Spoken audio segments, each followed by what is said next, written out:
Namaku Nara. Aku berusia 17 tahun, dan seumur hidupku aku yakin bahwa aku hanyalah anak panti asuhan biasa. Aku tidak pernah tahu siapa orang tuaku, dari mana asal-usulku, atau kenapa aku ditinggalkan di tempat ini. Yang ku tahu hanya satu, aku dibesarkan oleh pengurus panti, Kak Rani, dan dikelilingi anak-anak lain yang senasib denganku. Panti asuhan ini bukanlah tempat yang mewah.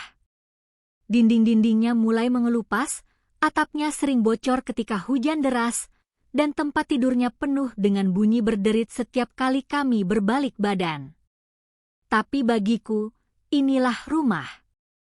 Aku tumbuh bersama anak-anak lain yang seperti saudara, berbagi makanan seadanya, belajar bersama di bawah cahaya lampu redup, dan bercanda untuk mengusir lapar.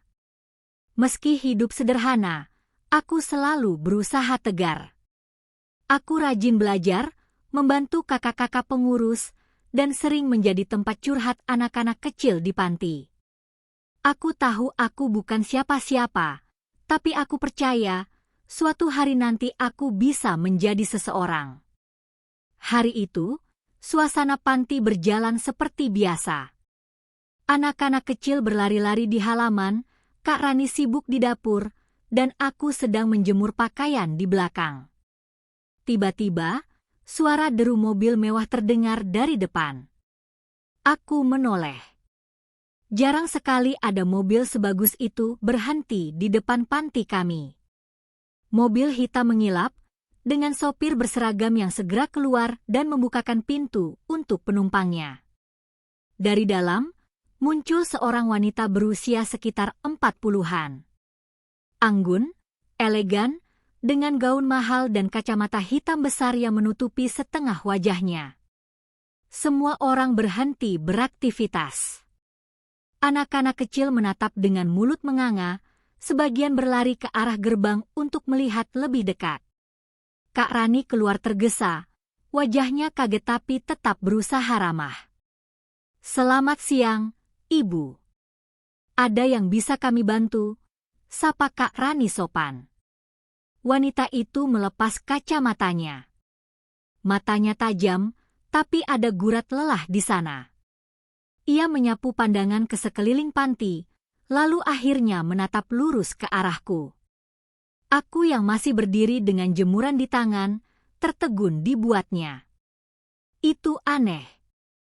Kenapa dia menatapku seolah sudah mengenalku? Perlahan, wanita itu melangkah mendekat. Sepatunya berhak tinggi, tapi langkahnya mantap. Ia berhenti hanya beberapa meter dariku, lalu tiba-tiba berkata dengan suara bergetar. Kamu adalah anakku." Dunia seakan berhenti berputar. Jemuran di tanganku jatuh begitu saja. Semua orang yang mendengar ternganga. "Apa maksud Ibu?" Kak Rani langsung maju, mencoba menengahi. Wanita itu menatapku tanpa berkedip. "Namamu Nara, bukan? 17 tahun lalu aku kehilangan bayi perempuanku. Aku sudah mencarinya kemana-mana, dan sekarang aku menemukannya. Kamu adalah darah dagingku." Aku terpaku. Kata-katanya menusuk kepalaku berkali-kali. "Anak? Darah daging?" Anak-anak panti yang lain berbisik-bisik, sebagian terkejut, sebagian malah tampak iri. Kak Rani terlihat bingung, tidak tahu harus berkata apa. Aku tidak mengerti." Suaraku akhirnya keluar, pelan dan gemetar. Wanita itu, belakangan aku tahu namanya Ratna, menggenggam kedua tanganku. Jemarinya halus, sangat berbeda dengan tanganku yang kasar karena sering bekerja membantu panti. "Aku tahu kamu bingung. Tapi aku bisa merasakannya. Matamu, wajahmu, semuanya, kamu adalah anakku yang hilang. Aku sudah mencarimu bertahun-tahun. Sekarang aku tidak akan melepaskanmu lagi." Aku menarik tanganku pelan, masih tak percaya. Rasanya mustahil. Seumur hidup, aku sudah menerima kenyataan bahwa aku hanyalah anak panti, ditinggalkan tanpa identitas. Dan sekarang, seorang wanita kaya datang begitu saja dan mengaku sebagai ibuku? Bu, maaf, Kak Rani akhirnya bicara. Nara sudah bersama kami sejak bayi. Tapi selama ini, tidak pernah ada yang datang mengakuinya. Ratna menatap Kak Rani dengan tegas. Karena aku baru menemukannya sekarang. Aku akan membuktikan dengan cara apapun. Aku ingin tes DNA, segera. Kalimat itu membuat semua orang terdiam. Tes DNA? Aku bahkan hanya mendengar hal itu di televisi. Rasanya terlalu jauh dari kehidupanku yang sederhana. Ratna menoleh padaku lagi, matanya berkaca-kaca. Nara, tolong beri aku kesempatan.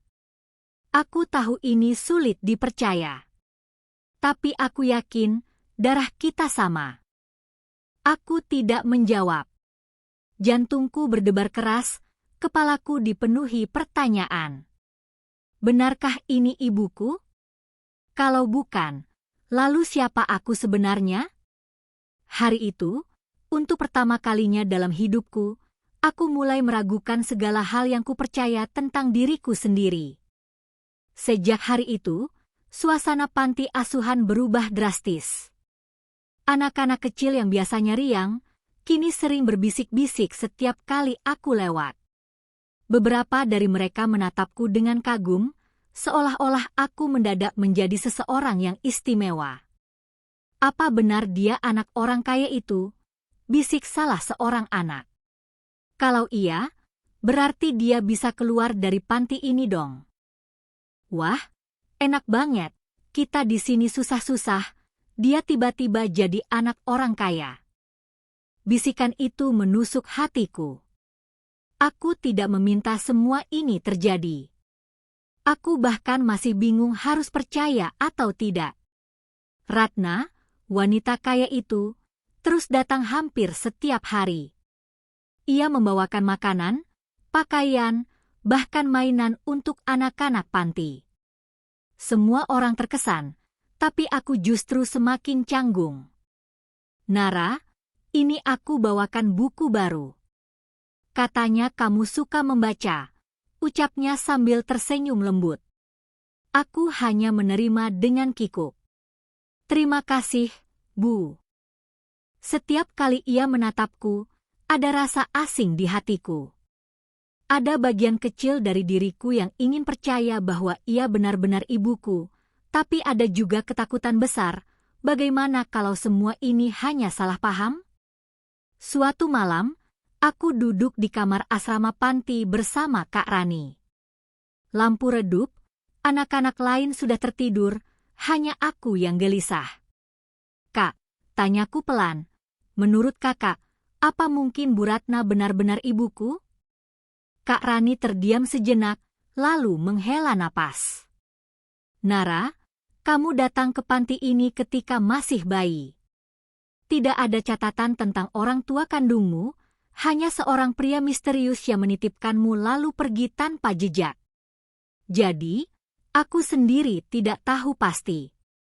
Tapi yang aku tahu, kamu adalah anak baik yang kami sayangi di sini. Jawaban itu membuat dadaku semakin sesak. Ketidakpastian yang selama ini kupendam, kini bertambah besar. Beberapa hari kemudian, Ratna kembali datang. Kali ini ia tidak sendiri. Ia membawa seorang pria berjas rapi yang memperkenalkan diri sebagai pengacaranya. Aku sudah mengurus semuanya, kata Ratna. Aku ingin melakukan tes DNA sesegera mungkin. Kalau benar kamu anakku, aku akan membawamu pulang. Bu, apakah tidak terlalu terburu-buru? Kak Rani mencoba menahan. Ratna menatapnya tajam. Saya sudah kehilangan anak saya selama bertahun-tahun. Saya tidak akan menunggu lebih lama lagi. Aku hanya diam, Jantungku berdetak cepat. Rasanya seperti terjebak di tengah badai. Hari yang ditentukan pun tiba. Aku dibawa ke sebuah laboratorium modern di pusat kota.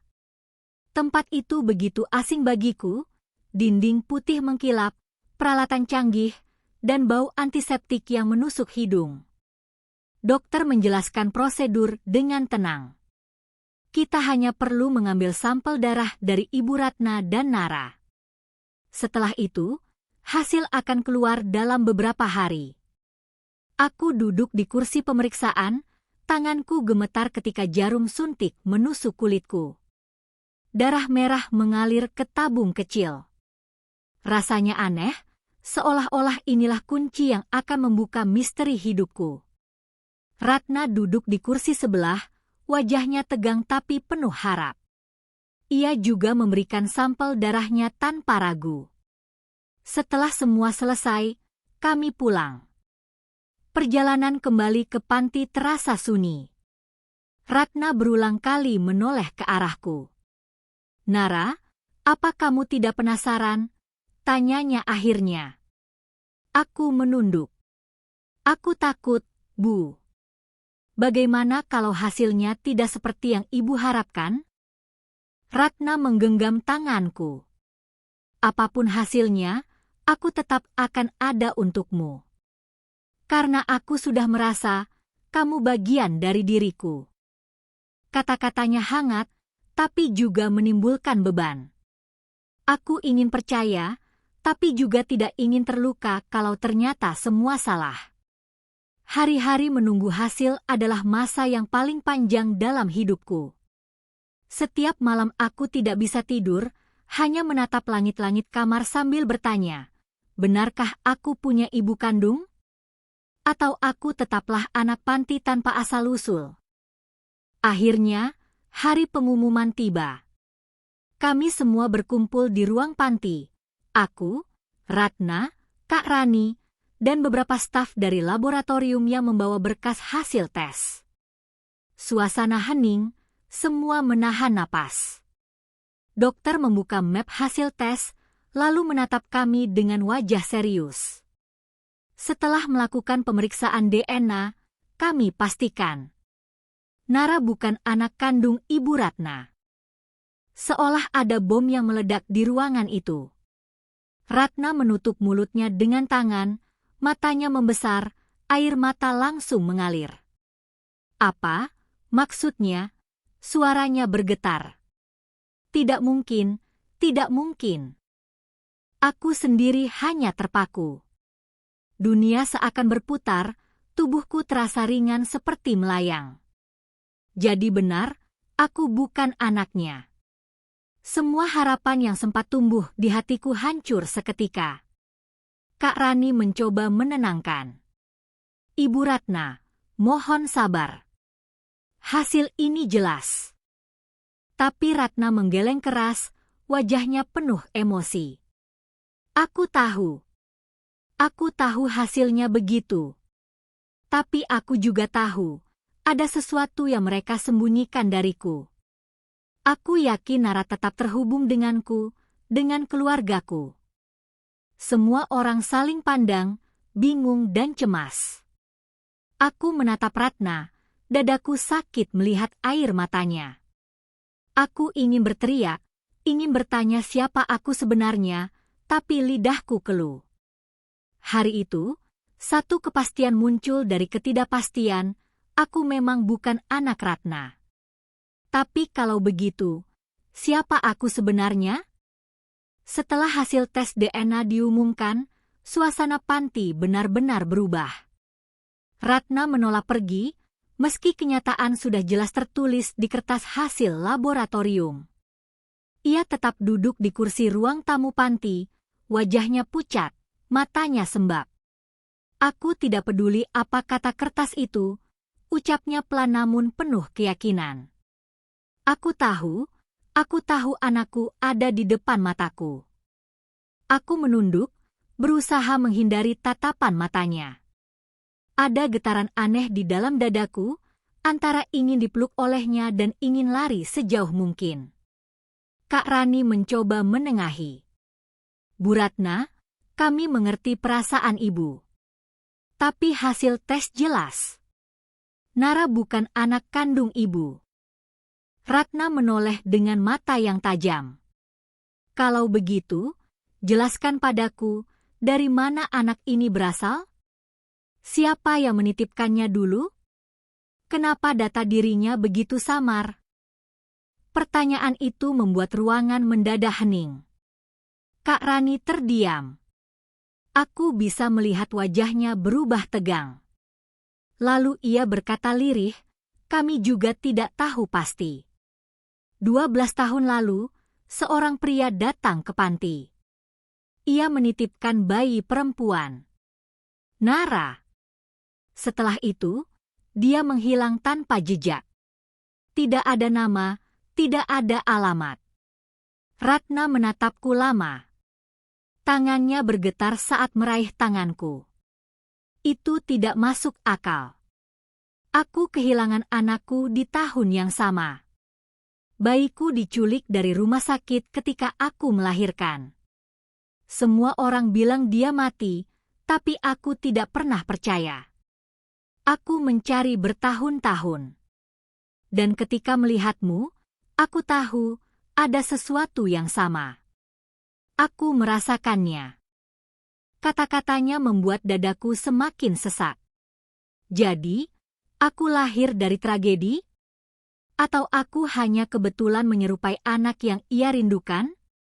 Malam itu aku tidak bisa tidur. Di asrama, aku bolak-balik di ranjang sambil memeluk guling. Kata-kata Ratna terus terngiang, bayiku diculik. Kalau benar begitu, berarti ada kemungkinan aku adalah bagian dari cerita itu? 3 hari setelahnya, Ratna kembali lagi.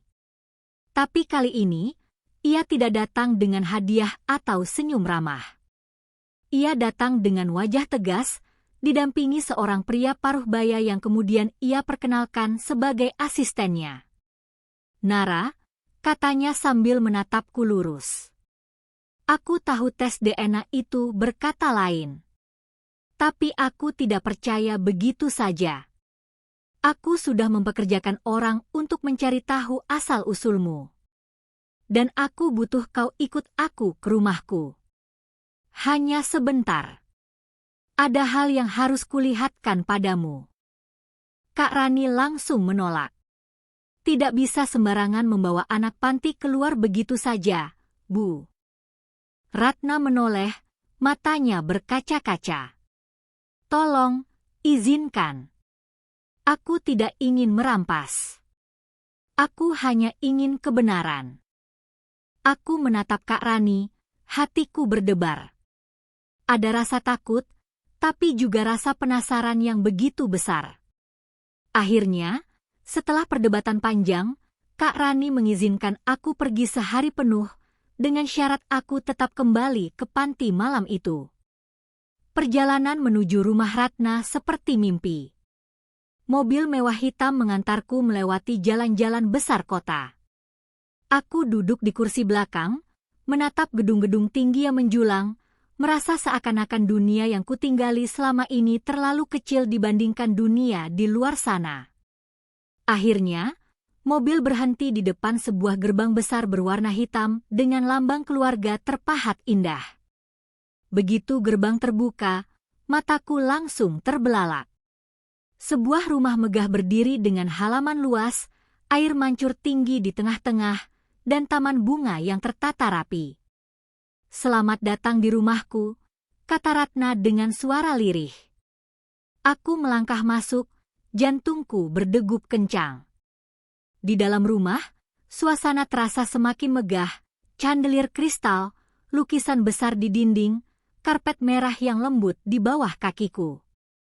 Tapi bukan kemewahan itu yang membuatku gugup, melainkan tatapan dingin dari seorang pria tua yang duduk di kursi besar ruang tamu.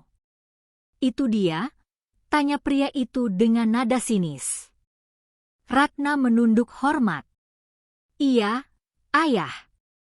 Ini Nara. Aku kaget mendengar panggilannya. Jadi ini ayah Ratna?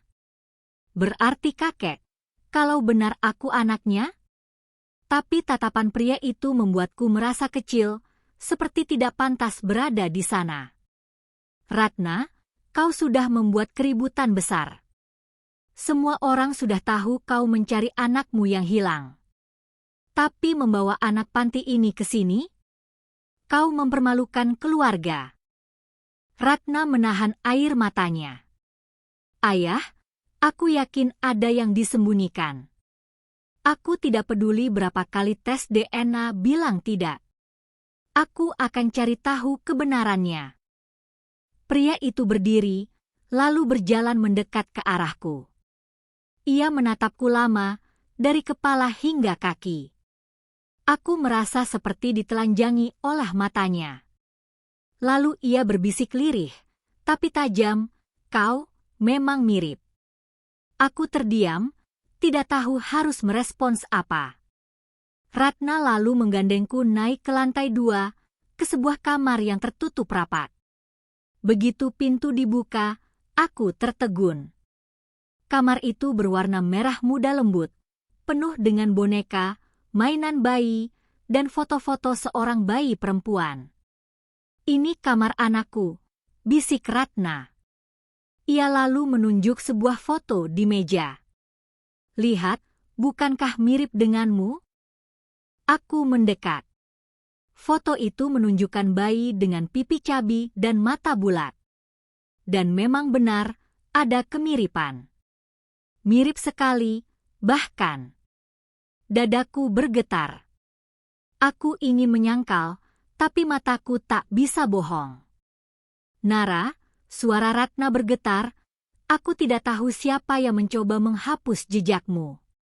Tapi aku yakin, kau bukan anak sembarangan. Ada sesuatu yang orang tidak ingin kita ketahui. Aku menatapnya, bingung, takut, tapi juga haus akan kebenaran. Saat itulah, aku sadar, perjalanan mencari siapa aku sebenarnya baru saja dimulai. Setelah hari itu, pikiranku tidak bisa tenang. Gambar kamar bayi itu terus terbayang di kepalaku. Boneka-boneka yang masih tertata rapi, foto seorang bayi dengan senyum polos, dan suara Ratna yang penuh keyakinan, aku tahu ada sesuatu yang orang tidak ingin kita ketahui. Aku ingin menganggap semua itu hanya obsesi seorang ibu yang kehilangan anak. Tapi hati kecilku menolak. Ada benang merah yang terasa nyata, meski belum bisa kulihat jelas. Beberapa hari kemudian, Ratna kembali menemuiku di panti. Wajahnya terlihat lelah, tapi matanya menyala penuh tekad. Nara, katanya, aku ingin kau ikut bersamaku beberapa hari. Aku tahu aturan panti tidak mudah, tapi aku sudah bicara dengan kepala yayasan. Kau bisa menginap di rumahku sementara. Aku terdiam. Antara ingin menolak dan ingin tahu lebih jauh. Tapi sebelum aku sempat bicara, Kak Rani menyela, Bu Ratna, Nara masih anak panti. Kami tidak bisa melepasnya begitu saja. Apalagi tanpa alasan yang jelas. Ratna menarik napas panjang. Aku tidak ingin merampas. Aku hanya ingin Nara tahu apa yang keluargaku sembunyikan selama ini. Dan aku yakin, ia harus melihatnya sendiri. Aku menatap Kak Rani dengan ragu. Dalam hatiku, aku ingin tahu. Siapa aku sebenarnya? Kenapa ada begitu banyak rahasia? Akhirnya, dengan syarat aku tetap bisa kembali kapan saja, aku diizinkan untuk ikut Ratna. Hari itu juga, aku kembali ke rumah mewahnya. Tapi kali ini suasana berbeda. Begitu aku masuk, aku bisa merasakan tatapan tajam dari beberapa anggota keluarga lain. Di ruang makan besar, ada seorang pria berusia sekitar 40-an, rambut klimis, wajah dingin, yang menatapku tanpa senyum. Itu dia anak panti yang kau bawa, tanyanya pada Ratna. Iya, Andra. Ini Nara, jawab Ratna dengan suara tenang. Pria itu mendengus. Kau sudah membuat cukup banyak drama dengan hilangnya anakmu 15 tahun lalu. Jangan seret anak ini ke dalamnya. DNA sudah jelas, kan? Dia bukan anakmu. Aku merasakan tatapan sinisnya menusuk ke dalam dadaku. Rasanya aku ingin lari. Tapi Ratna menggenggam tanganku erat. Aku tidak peduli apa kata kertas. Aku tahu ada yang lebih besar dari sekadar angka. Dan aku akan buktikan itu. Pertengkaran itu membuatku sadar, kehadiranku tidak diinginkan oleh semua orang di rumah ini. Hanya Ratna yang bersikeras membawaku masuk. Malam harinya, aku tidak bisa tidur di kamar tamu yang diberikan padaku. Aku berjalan pelan menyusuri lorong rumah besar itu. Tiba-tiba aku mendengar suara berbisik dari balik pintu sebuah ruangan. Aku menempelkan telingaku. Ratna sudah terlalu jauh, suara pria terdengar mirip Andra. Kalau dia terus menggali masa lalu, semua rahasia keluarga bisa terbongkar, jawab suara lain, lebih tua, mungkin kakek Ratna. Harus ada yang menghentikannya. Anak panti itu tidak boleh tahu apapun. Jantungku berdegup kencang. Aku menutup mulut agar tidak bersuara. Jadi benar, ada rahasia besar yang disembunyikan. Dan aku adalah kunci dari rahasia itu. Esok paginya, Ratna membawaku ke ruang perpustakaan rumahnya. Ruangan besar itu penuh dengan rak-rak kayu tinggi berisi buku-buku tebal. Ia membuka sebuah laci tersembunyi, mengeluarkan map berdebu, lalu meletakkannya di meja. Nara, ini catatan kelahiran anakku. Tapi ada hal aneh, katanya sambil menunjuk dokumen. Di sini tertulis anakku meninggal setelah lahir. Tapi aku tahu dia tidak mati. Aku melihatnya bernapas. Aku melihatnya dibawa pergi. Semua terjadi terlalu cepat sebelum aku sadar apa yang terjadi. Aku menatap dokumen itu. Tanggal kelahiran di sana sama dengan tahun aku masuk panti. Dadaku kembali bergetar. Kenapa ada catatan seperti ini, Bu? Tanyaku. Ratna menatapku penuh emosi. Karena ada yang ingin menutupinya. Dan aku yakin keluargaku terlibat. Aku terdiam, bingung harus berkata apa. Tapi satu hal jelas, misteri ini lebih dalam dari yang kubayangkan. Hari demi hari aku makin menyadari betapa keluarganya penuh dengan intrik. Ratna ingin mencari kebenaran, tapi orang lain di rumah itu jelas tidak menginginkannya.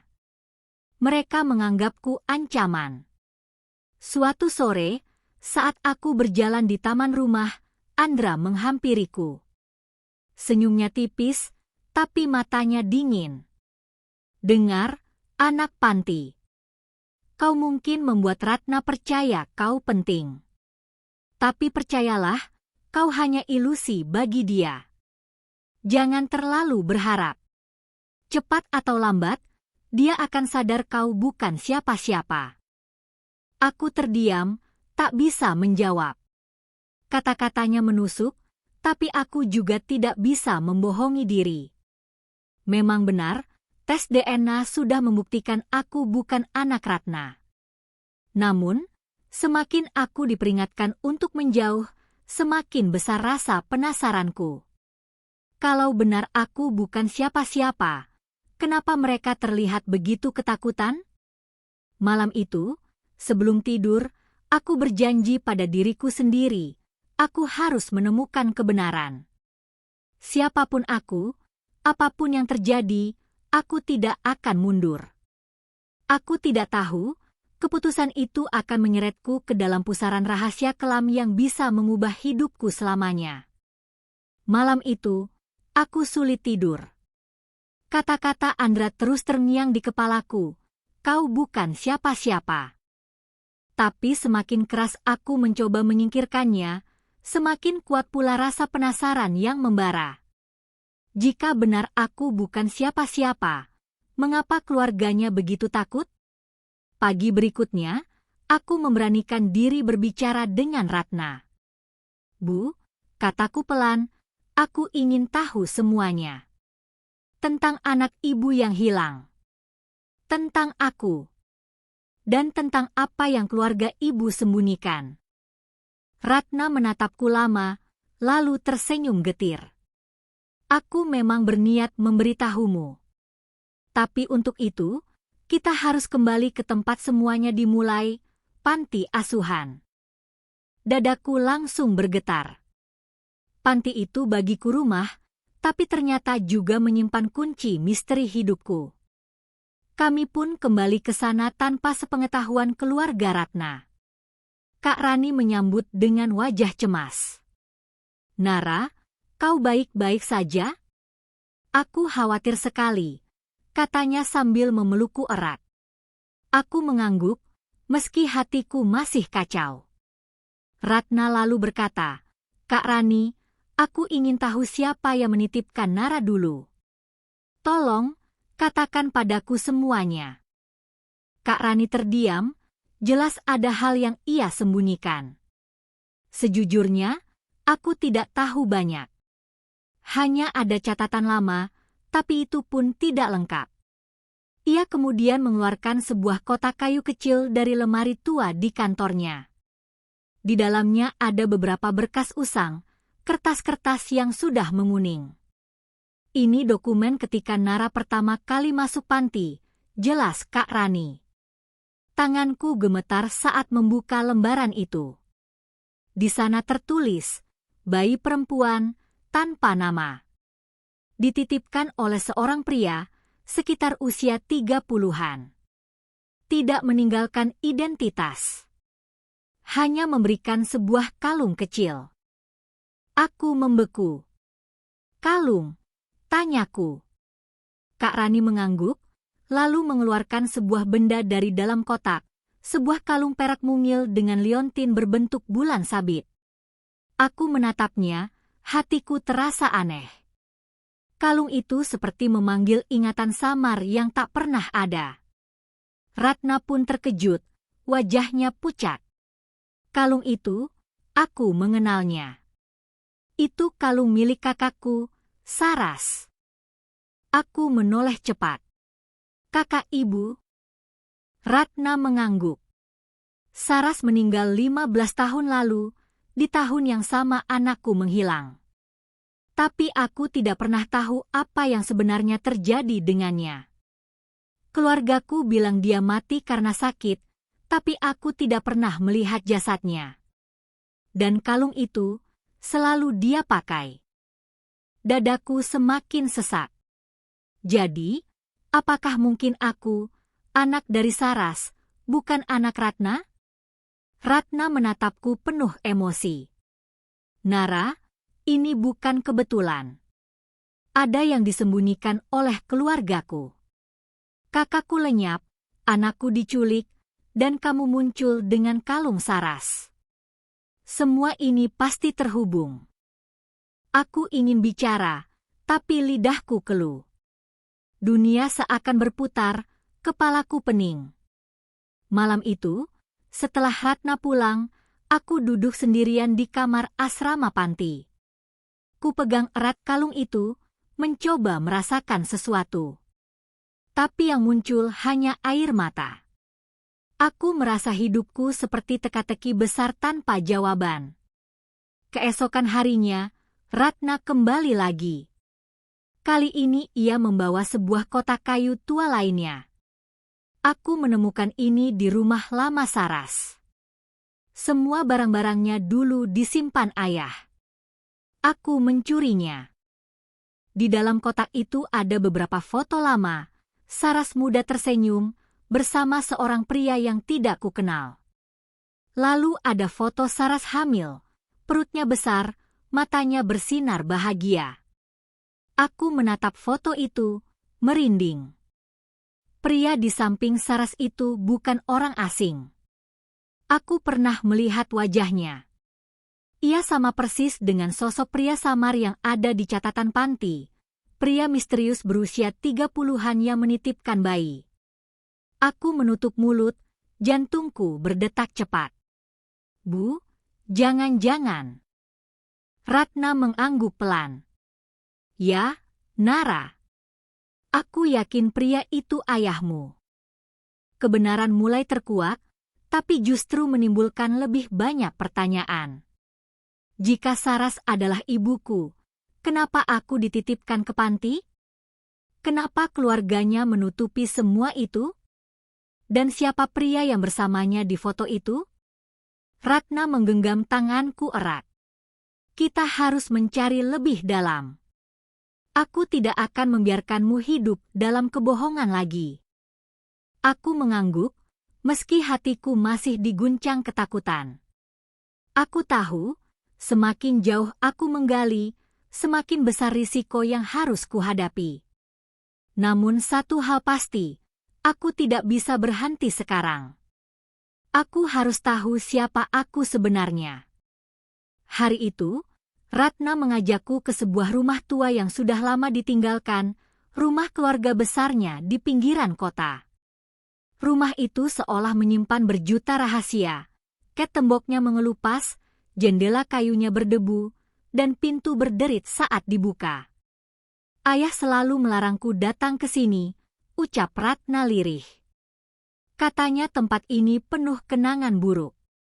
Tapi aku yakin, disinilah kebenaran bisa kita temukan. Kami menyusuri ruang demi ruang. Semua tampak kosong, kecuali sebuah lemari besi tua di ruang belakang. Dengan sedikit usaha, Ratna berhasil membukanya. Di dalamnya terdapat tumpukan dokumen, buku harian, dan surat-surat yang telah menguning. Tanganku bergetar saat membuka buku harian yang bertuliskan nama Saras di sampulnya. Halaman pertama berisi coretan tangannya. Aku jatuh cinta pada pria itu. Tapi keluarga tidak akan pernah merestui. Mereka bilang dia hanya pemburu harta. Aku tidak peduli, karena aku tahu dia tulus. Aku dan Ratna saling berpandangan. Lalu aku membuka halaman berikutnya. Semakin jauh membaca, semakin jelas semuanya. Saras memang hamil, dan kehamilannya ditentang keras oleh keluarga. Mereka menganggap pria yang bersamanya tidak pantas, tidak selevel, dan akan mencoreng nama besar keluarga. Di halaman terakhir, tulisan Sarah semakin berantakan, seperti ditulis terburu-buru. Aku takut.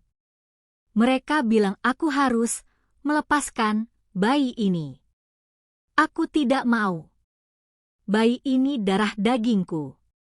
Kalau sesuatu terjadi padaku, kumohon, selamatkan anakku. Aku menutup buku itu, tubuhku gemetar. Ratna terisak di sampingku. Ya Tuhan, jadi benar. Kau bukan anakku, Nara.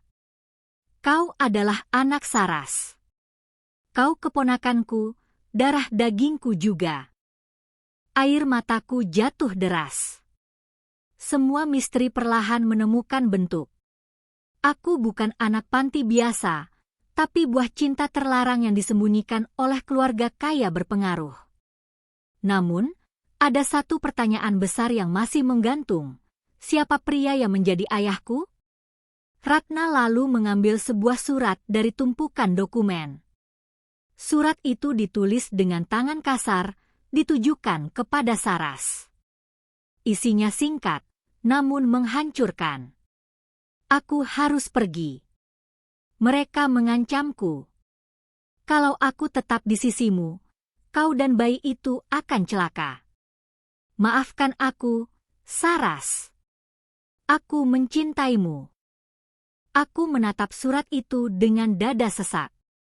Jadi, ayahku bukan meninggalkanku karena tak peduli, tapi karena dipaksa keadaan. Ratna menghela napas panjang. Sekarang aku tahu kenapa keluarga begitu panik saat kau muncul. Karena keberadaanmu adalah bukti bahwa mereka telah mengubur sejarah kelam ini. Aku duduk terdiam di lantai, mencoba mencerna segalanya. Selama ini, aku hidup dengan identitas kosong, merasa tak punya siapa-siapa. Tapi kini aku tahu, aku adalah anak Saras. Aku punya darah, punya garis keturunan, meski itu disembunyikan. Namun kabar buruknya, berita tentangku sudah mulai bocor. Seorang tetangga lama yang melihat kami masuk rumah tua itu ternyata melapor. Malamnya, panti asuhan didatangi orang-orang berpakaian rapi, mengaku utusan keluarga besar Ratna. Kami ingin anak itu kembali, kata salah satunya dingin. Ia sudah membuat kegaduhan. Lebih baik semuanya berakhir di sini. Kak Rani mencoba melawan, tapi mereka memaksa. Untunglah Ratna datang tepat waktu. Ia berdiri di depan pintu panti, melindungiku. Tidak akan ada yang membawa Nara pergi. Ia keluarga saya. Kalau kalian berani, lewati dulu saya. Suasana tegang. Orang-orang itu terdiam, mungkin tak menyangka Ratna berani melawan keluarganya sendiri. Setelah beberapa menit, mereka pun pergi sambil mengancam, kau akan menyesal, Ratna. Malam itu, aku benar-benar merasa kecil. Tapi Ratna menggenggam tanganku erat. Nara, dengar. Aku tidak peduli dengan ancaman mereka. Yang penting sekarang, kau tahu siapa dirimu. Kau bukan anak panti sembarangan. Kau adalah anak Saras. Kau adalah bagian dari keluargaku. Dan aku akan selalu jadi ibumu, meski bukan dari darahmu. Tangisku pecah. Aku memeluk Ratna erat-erat. Untuk pertama kalinya, aku merasa punya tempat. Meski kenyataan pahit telah terungkap, setidaknya aku tidak sendirian lagi. Namun jauh di dalam hati, aku tahu perjalanan ini belum selesai. Misteri ayahku, masa lalu Saras, dan ancaman dari keluarga besar masih menunggu untuk diselesaikan. Dan aku bersumpah, aku tidak akan berhenti sampai semuanya terang. Beberapa hari setelah insiden di panti, kabar tentangku menyebar luas. Media lokal mulai memberitakan gadis panti asuhan yang mengaku keluarga konglomerat. Foto-fotoku diambil diam-diam, disebarkan ke internet, dan aku jadi bahan gunjingan. Ada yang menyebutku penipu, ada pula yang simpati. Tapi yang jelas, hidupku tak lagi sama. Ratna semakin sering menerima telepon ancaman. Keluarganya menuntut agar ia menghapus jejak dan membiarkanku kembali lenyap dalam kerahasiaan. Tapi Ratna menolak mentah-mentah. Aku sudah kehilangan Saras, aku tidak akan kehilangan Nara juga, katanya dengan suara bergetar. Akhirnya, keputusan besar pun diambil. Ratna mengajakku menghadiri pertemuan keluarga. Kalau kita terus bersembunyi, mereka akan menganggap kita lemah. Kita harus berdiri di hadapan mereka dan bicara, ucapnya. Malam itu, aku dan Ratna memasuki rumah besar keluarga itu. Semua mata tertuju padaku, mata yang penuh penilaian, sinis, bahkan benci. Di ujung meja panjang, duduk kakekku, seorang pria tua dengan tatapan tajam. Ratna, suaranya berat, kau membawa anak ini lagi? Bukankah sudah jelas hasil tes DNA? Dia bukan anakmu. Ratna menegakkan tubuhnya. Betul, dia bukan anakku. Tapi dia anak Saras. Anak kandung putrimu sendiri. Ruangan mendadak hening. Beberapa anggota keluarga saling berbisik. Wajah kakekku menegang. Omong kosong. Saras sudah meninggal. Tidak ada anak yang ditinggalkan. Aku maju selangkah, menggenggam kalung bulan sabit itu. Kalau begitu, jelaskan mengapa kalung ini ada padaku. Jelaskan mengapa buku harian Saras menyebut tentangku. Jelaskan mengapa semua jejaknya kalian hapus, seolah dia tak pernah ada. Suasana semakin panas. Salah satu paman berdiri, menunjukku kasar. Gadis ini hanya membawa aib. Jangan sampai dia menghancurkan nama keluarga. Aku menatapnya balik, berani untuk pertama kalinya. Aib? Aku hanya ingin tahu siapa ibuku, siapa ayahku, dan kenapa aku ditinggalkan. Kalau itu disebut aib, maka kalianlah yang seharusnya malu. Ratna menggenggam tanganku, memberi kekuatan. Kakekku menatapku lama sekali, lalu menghela napas berat. Baiklah. Kau benar. Kau memang anak Saras. Ruangan bergemuruh.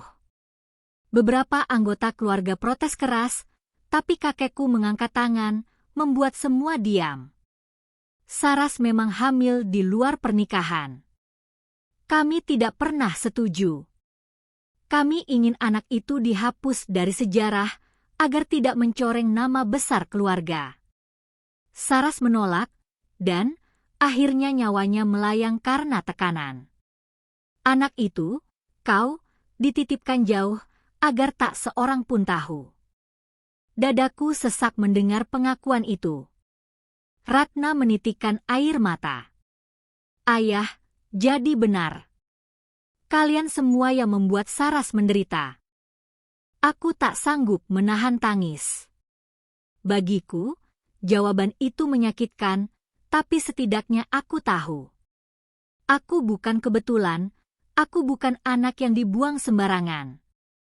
Aku adalah korban keserakahan nama baik. Namun sebelum aku sempat bicara, kakekku melanjutkan. Sekarang dengarkan. Jika kau ingin tetap hidup tenang, lupakan semuanya. Jangan pernah mengaku sebagai bagian dari keluarga ini. Pergilah, dan jangan kembali. Hening. Semua menatapku, menunggu jawabanku. Aku mengusap air mataku, lalu menatap lurus ke arah mereka. Tidak. Aku tidak akan tinggal diam. Aku tidak peduli dengan harta atau nama besar kalian. Aku hanya ingin dunia tahu bahwa Saras pernah ada, bahwa dia punya anak, dan anak itu adalah aku. Aku akan hidup dengan namaku sendiri, tanpa harus bersembunyi di balik kebohongan kalian. Suasana riuh. Beberapa marah, beberapa terkejut. Tapi aku sudah tak gentar. Aku menggandeng Ratna keluar dari ruangan itu. Malam itu, untuk pertama kalinya aku merasa bebas. Hari-hari berikutnya, aku mulai bercerita kepada media tentang kebenaran Saras. Aku membawa buku hariannya, kalungnya, bahkan foto-foto lama. Ceritaku menyebar luas. Banyak yang menentangku, tapi lebih banyak yang mendukung. Aku dianggap simbol keberanian seorang anak panti yang melawan kebohongan besar. Ratna selalu ada di sampingku. Kau sudah membuat Saras hidup kembali lewat suaramu, katanya sambil tersenyum. Aku menatap langit malam, sambil menggenggam kalung bulan sabit di leherku. Dalam hati, aku berbisik, Ibu, aku sudah menemukanmu. Aku janji akan hidup dengan bangga, sebagai anakmu. Sejak itu, aku tak lagi disebut anak panti tanpa nama. Aku adalah Nara, anak Saras. Gadis yang lahir dari luka, tapi memilih berjalan dengan kepala tegak. Dan meski keluarga besar menolakku, aku tahu aku telah menemukan sesuatu yang lebih berharga daripada pengakuan mereka, kebenaran dan keberanian untuk menjadi diriku sendiri. Terima kasih sudah menonton cerita ini sampai akhir. Perjalanan Nara mengajarkan kita bahwa kebenaran mungkin menyakitkan, tapi keberanian untuk menghadapinya jauh lebih berharga daripada hidup dalam kebohongan. Kalau cerita ini menyentuh hati kalian, jangan lupa tekan tombol like, subscribe, dan bagikan video ini agar semakin banyak orang yang bisa mengambil pelajaran dari kisah Nara. Sampai jumpa di cerita berikutnya.